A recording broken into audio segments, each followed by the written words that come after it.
السلام علیکم مینوال امید لرم چې تاسو به ټول روغ جوړ به وئ عزتمنوي او تازه خبر چې اوس عزتمنو په نوخال کې AAC کالونۍ کې عزتمنو دغه واقعه مخې ته راغلې ده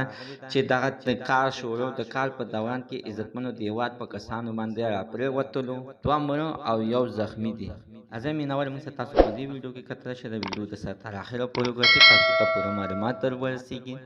د دې معلومات په مخکې زه تاسو ته د یادګي نه وکم تاسو کو چارې زموږ په دې سوپر کلیک چینل کې نوي وئ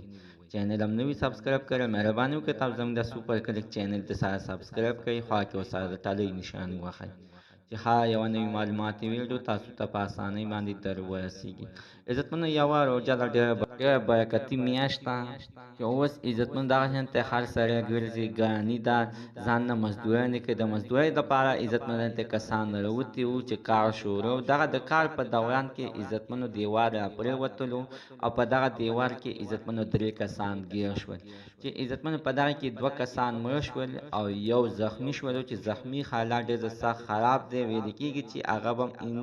یعنې ساه به ورکړي خو الله تعالی دې داسې نه کړي الله تعالی دې هغه د خپلو بچو دپاره ژوندی وساتي او الله تعالی خپلو بچو ته دغه یو روغ کړي. عزتمنو چې کوم کسان پکې مړه دي الله تعالی دې